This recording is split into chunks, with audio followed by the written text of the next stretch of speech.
All right, good afternoon everyone and welcome to the Watertight and Weathertight Integrity Standard C2 webinar.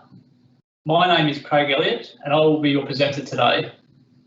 The purpose of this presentation is to communicate the proposed NSCV C2 standard and receive additional industry feedback. This is an interactive session where you can ask questions at any time throughout the presentation in the live event Q&A section on the right hand side.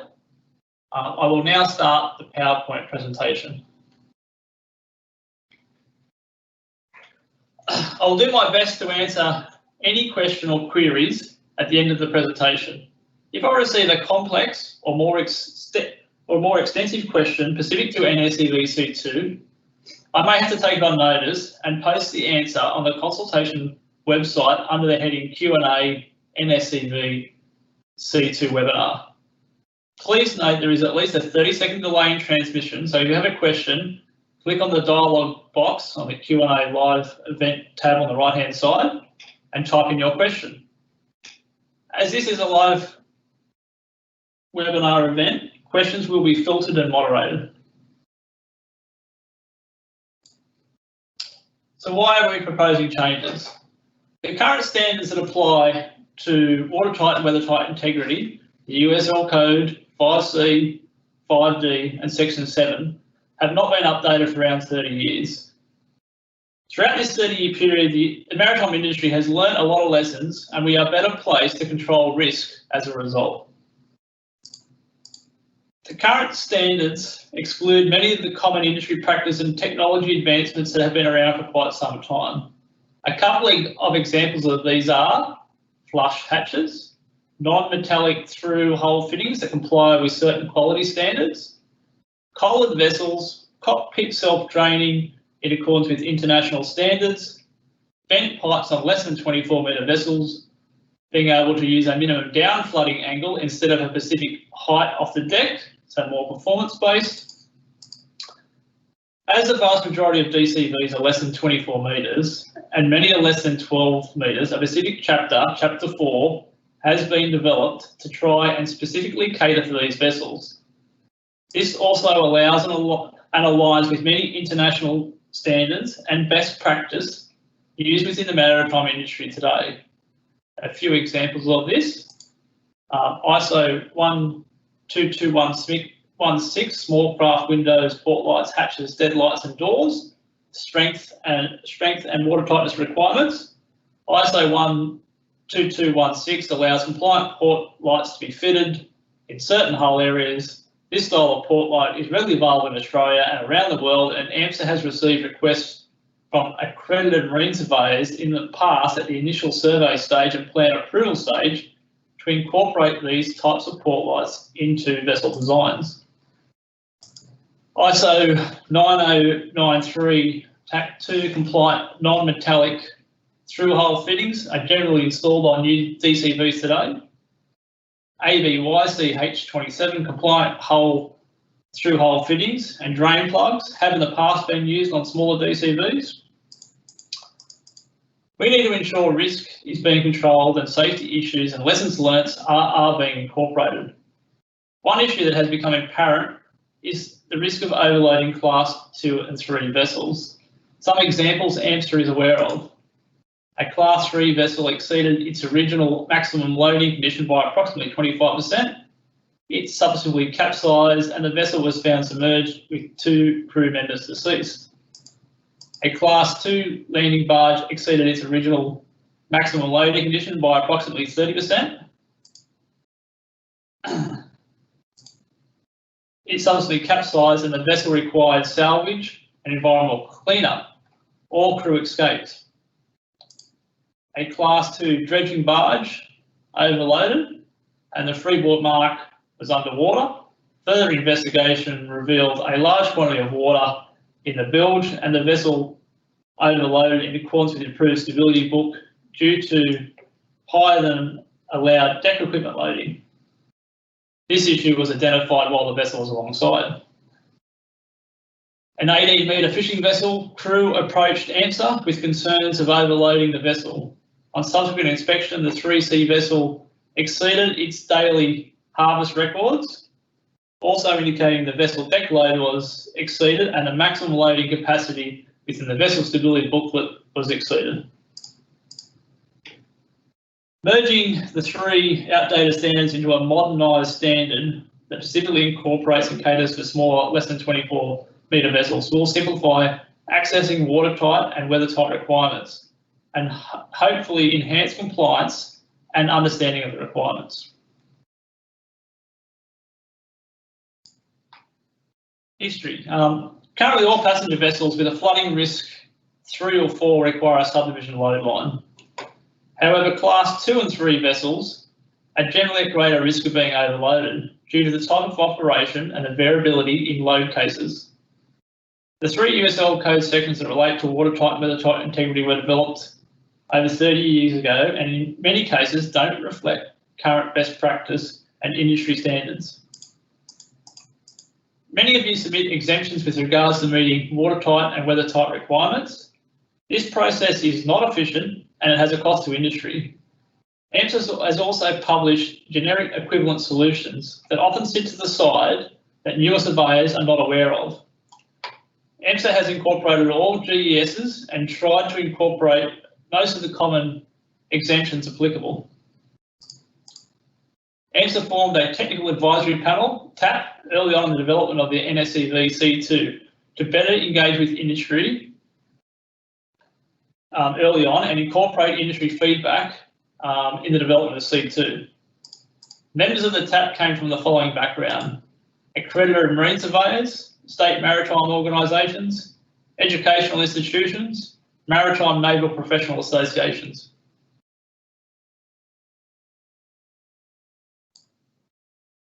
Some of the main changes. The new freeboard mark. A new freeboard mark is required for vessels greater than or equal to 12 metres. This is predominantly to control the risk of overloading on class 2 and 3 vessels. Vessels greater than or equal to 7.5 metres but less than 12 metres in measured length must be provided with a freeboard mark, or where a freeboard mark cannot be practically marked or seen on the hull, and a collared vessel is a good example of this, a stability notice or a placard that complies with the requirements of NSEV C6C Annex J, which needs to be displayed in the operating station in a prominent position.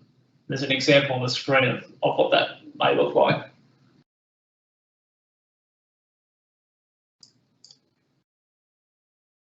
We have updated the deemed to satisfy solutions for windows and port lights, markings of doors, hatches, valves and through-hole fittings and drain plugs. This giving flexibility and compliance by allowing multiple options for different types of operations and vessel sizes. Rapid drainage requirements, additional flexibility for designing and calculating rapid drainage, multiple options for freeing ports and scuppers to provide rapid drainage for decks and enclosed spaces. A simple and practical option has been added for calculating freeing port areas for less than 12 metres, and a simplified time to drain option for vessels less than 24 metres in length. One of the existing methods has also been retained.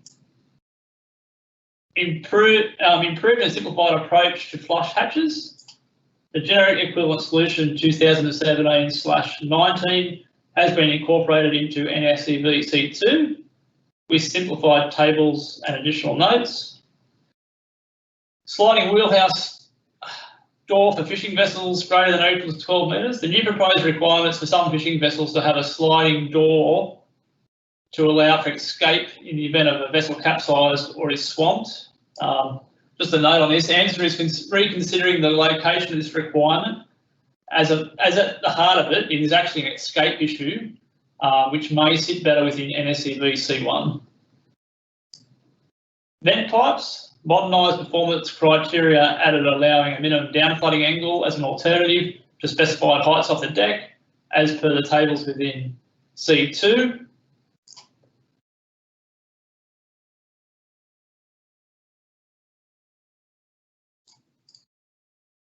Clarification for the assessment of watertight and weathertight components to ensure consistency across the industry. Installation, testing and verification of watertight and weathertight components to ensure consistency across the industry. For many of you already undertaking best practice, this will involve little or no change. Material standards for seacocks and drains for vessels less than 24 metres. Also allows the use of modern materials like polymers in certain places when manufactured to ISO standards. Vessels affected. The proposed NSEB C2 standard, once consultation and feedback has been taken on board, should be available from late 2021 for use as an option to comply with instead of the current USL code. The NSEB C2 standard will be mandatory for all vessels from late 2022 that enter commercial service for the first time after the prescribed date.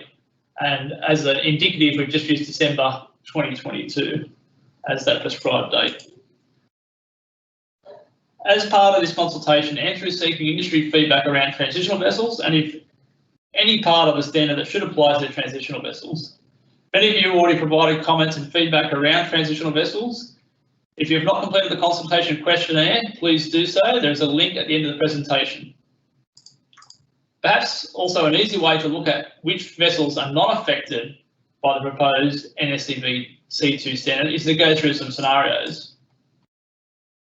A vessel which has a certificate of survey prior to December 2022 or the likely prescribed date. A vessel which has received design approval prior to December 2022. A vessel under construction prior to December 2022. A sister vessel built to an approved plan within 3 years after December 2022.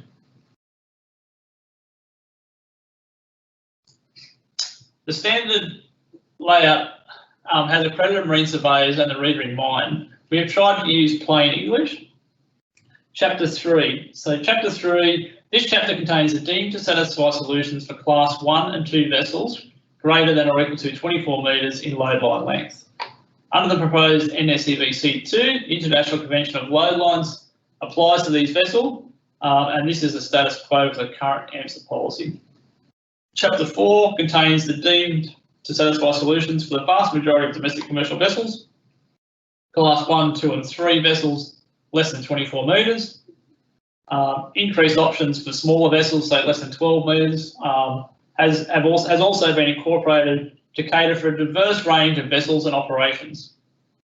Chapter 5, this chapter contains the deemed to satisfy solutions for larger Class 1 and 2 vessels in sheltered waters. A modified International Convention of Load Line applies to these vessels under the proposed NSEB C2 to reflect the reduced risk of sheltered water operations. Chapter 6, this chapter contains the deemed to satisfy solutions for fishing vessels greater than or equal to 24 metres in measured length. And Chapter 7, this chapter contains the requirements for the installation and verification of components, manufactured items, and systems that ensure the watertight and weathertight integrity.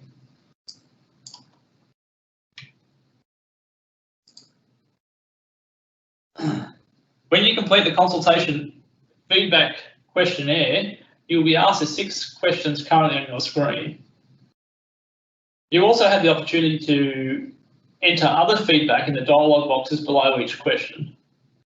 To date, we have received just under 20 responses from you, and they've kind of mostly fit within 5 common themes. I've summarised and grouped the most common feedback items received in the last few weeks. I'll quickly read through each one of them and provide a quick response to each one before moving on to the next. So the first feedback item that we've received is you don't support sliding wheelhouse doors in Class 3 vessels greater than 12 metres. You think other escape measures across all classes of vessels should be considered. So ANSWER is considering if these kinds of measures are better placed in NSEB C1, which is currently also under review, as these are largely escape-related items. The next bit of feedback you've supplied is, you think Chapter 7, Table 13, skin fittings, watertight penetrations of the hull, need to offer additional options, especially for small boats and small boat builders. AMSA will review and amend Table 13 skin fittings to include additional practical test requirements for small vessels. Third item is drainage and freeing port. Drainage, freeing ports, and scupper clarification. I've developed a work example in the next slide that I'll go through the main principles. And AMSA is also considering adding a diagram and some additional clarification around when scuppers are required, or if required, probably. Next item of feedback is you support the freeboard mark and the options for vessels under 12 metres.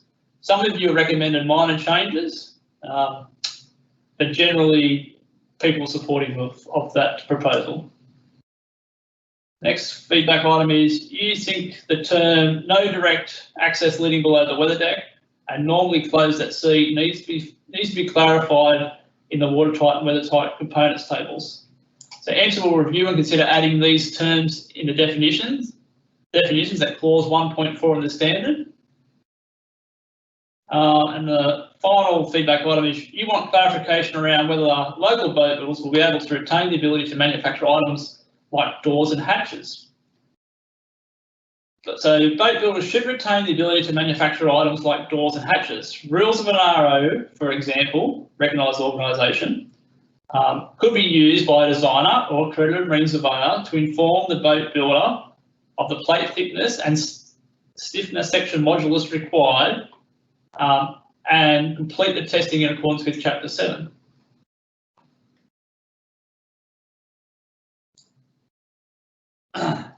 So the example diagram is of an aft section of a vessel with a cockpit that has a gunnel that can attract water. The diagram also has a small O1 deck covering of the wheelhouse. I'll just run through the example. So example 2 is probably the most common scenario on small vessels. This is where the freeing port is at deck level, allowing all water to drain overboard. The area of the freeing port is equal to or greater than the area required for the scuppers. This making the freeing port dual purpose and meeting the requirements of NSEB C2 requirements clause 4.17 and 4.18 of the proposed standard. Example 3 is also reasonably common on vessels with multiple decks. The way that O1 deck has been designed in this scenario necessitates the need for a scupper well and drain on O1 deck to drain sea spray in accordance with NSEB C2 clause 4.18. Example 1 is probably not as common, however this arrangement does exist on some larger DCVs. In this scenario, the freeing port has not been placed at deck level and it may have a small flat bar, perhaps 30 mm in height, to allow welding the main deck or a safety tow board. This flat bar or tow board for personal safety doesn't allow the complete removal of rainwater and sea spray, and in this scenario the vessel requires scuppers to clear rainwater and sea spray from the deck.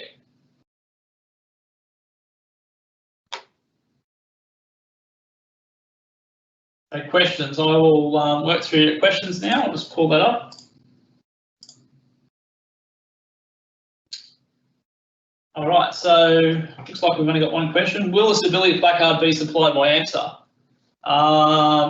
No, it won't be, but there is, what we've done is we've already used the requirements from NSEB C6C Annex J. So if you're presenting simplified stability criteria, there's a Annex J, tells you what you need to produce and what kind of information needs to be contained on that simplified or loading placard. So we haven't really, we've just based it on an already set of requirements in NSEB C6C Annex J. That seems to be the only question. I don't know if there's any more, just leave it for another few seconds to see if there's any more questions come through.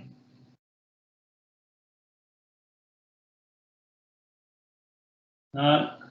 All right. You'll be able to find a recording of this webinar on the consultation webpage link on the slide, just there. Any complex or extensive questions that were asked or perhaps will be asked in the future, in this case, we've only got one question, I will answer, and we'll place those on the consultation website before consultation closes, which is the 28th of March. A consultation feedback report will be available on the consultation webpage after consultation has closed. And finally, thank you for your attendance, and I look forward to your feedback. This is the end of the presentation. Thank you, and see you next time. Bye.